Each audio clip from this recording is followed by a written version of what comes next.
I came to Washington, D.C. because I felt federal spending was out of control, but until we got back to the basics of fiscal discipline, this country would continue to suffer.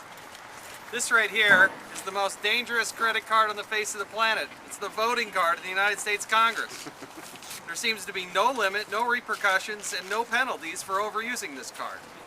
Now, too many of the federal programs that have started with this credit card were never sunsetted. They were never eliminated. The three programs that I tend to get behind as a start, and believe me, there are so many out there.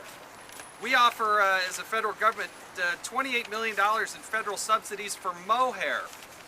Now, mohair was important because back in the World Wars, we needed to subsidize through the farming community mohair for our uniforms, for our military.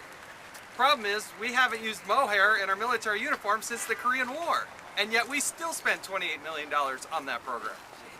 The Federal Land and Water Conservation Fund is $30 million, started in 1963, to give monies to states and local governments to maintain their parks.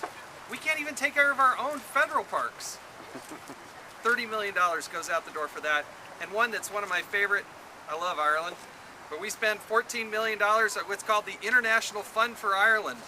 In 1986, the British and Irish governments started this program to, quote, to promote, quote, economic and social advance and to encourage contact, dialogue, and reconciliation between nationalists and unionists throughout Ireland, end quote. We can't keep spending money on this program. This is valuable, people. This is valuable American taxpayer dollars. This credit card used in the United States Congress is not Congress's money, it's the people's money.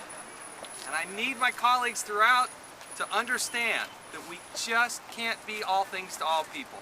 I appreciate participating in this caucus. I look forward to it growing and participating in eliminating wasteful spending. The President has committed to that.